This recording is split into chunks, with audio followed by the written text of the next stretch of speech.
This story, as I began for me, on a September day, when knowing the scale of tragedy in Cambodia, I asked Daran, "How did you survive?" I asked, expecting a few words in return, but the answer was not immediately forthcoming. There was a long silence. I waited and watched Daran's eyes as he searched for an answer. "I cannot tell you how or why I survived. I do not know myself. It is like this, love and music and memory and invisible hands, and something that comes out of the society of the living and the dead for which there are no words. Yes, music, the power within my accordion voice, saved my life and in turn the lives of others.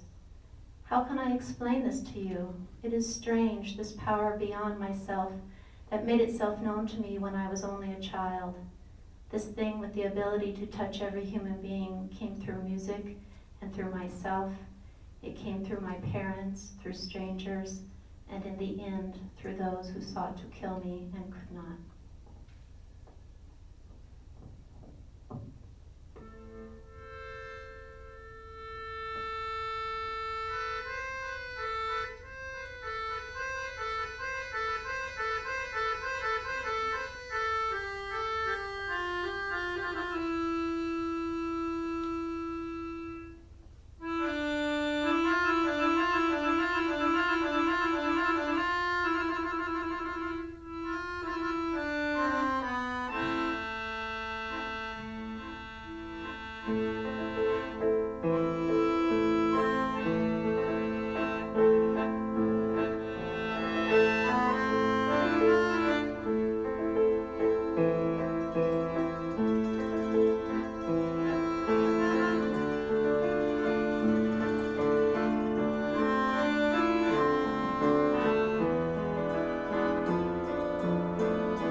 This part of my story would not be complete unless I told you how I came to have an accordion.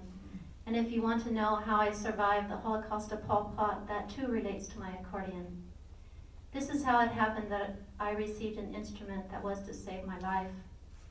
In 1963, my brother Chamran went to dance and play music at a celebration in which Prince Sihanouk was the honored guest. When he returned home, he told me he had seen the most beautiful accordion. It belonged to a musician of the prince, and Chamran wanted to buy one like that for himself. After some weeks, he made the trip to Phnom Penh and returned with his new instrument. I looked at it and loved it instantly. I wanted to play it, but Chamran would not allow me to. He thought I was too young and only knew how to play one song, Svai Shanti. He told me, I don't want to hear Svai Shanti over and over again. In my desperation to play, I decided to pretend I was sick so I could stay home from school and play his accordion. The next morning, after everyone left, I took Chamran's accordion out of its case and I played it all day. I was so happy. I walked around the house eating fruit and doing whatever I wanted, holding that accordion and saying, I am the king now. Many times after that, I stayed home from school to practice the accordion. I began to observe and listen carefully to my brother's music, watching the rhythm of his breath and how he moved his fingers. Then one day, while Chamran was playing the violin for my mother, I picked up his accordion and joined him in the song. He and my mother became quiet and looked at me in surprise. Chamran called to our father, come, look at your son. Later, when our parents left the room, Chamran asked me how I had learned to play so well, and I said, I am smart enough like you. My brother said, no, Daran, I don't think so. I think you've been staying home from school so you could secretly play my accordion. No, I have not, I said. Don't lie to me, Daran. I know because I found my accordion in its box upside down, and you cannot close the lid tight like I can. After a minute, I said, yes, I lied to you, but I must. If you do not allow me to play, I must lie because I must play. Our father came into the room. I pinched Chamran and whispered, if you tell father, I will hate you my whole life. Our father asked us what the matter was, and we told him nothing. Don't say nothing, he said. I know when there is conflict in my family. My brother and I didn't say anything, and then our father said, you don't want to talk? It doesn't matter. I have already heard everything you've said. I want to tell you now that this is not Daran's mistake, and this is not Chamran's mistake. This is my mistake. It is my mistake because I am the one who should provide for the needs of this family, and I have neglected to provide something to my child which he needs, like water and food. My father went somewhere and did not return until midnight. When he arrived home, he woke everyone up and told us to go into the big room. My brothers rubbed their eyes and complained that they were tired, but I did not mind the awakening. When I entered the room, I saw a round table, and in the middle of the table was a box wrapped in blue paper. All around this box were candles flickering in the dark. When everyone had gathered around the table, my father said, I want you to guess what is in this box. Bunli, can you guess? Bree, can you guess? Samnang, can you guess? He asked each of my brothers in turn, and he came to me last. Daran, can you guess? I said, yes, I can guess. I guess it's an accordion, and I guess it's for me. Yes, my father said, laughing. I opened the box to find an accordion. I took a deep breath. To my delight, it was not an ordinary one. It was a beautiful one, the kind belonging to the king's musician. I held it in my arms, and it reflected the light from the candles in the middle of the dark room. I stood with this accordion and was surrounded by my family, and I was so happy. My father and mother hugged me and said, this belongs to you now. Play it, our sweet son. Play it with all the love we have given you. Yes, it belongs to me now, I repeated, and I played a little song. We all returned to our beds, and the house became silent, and my family slept.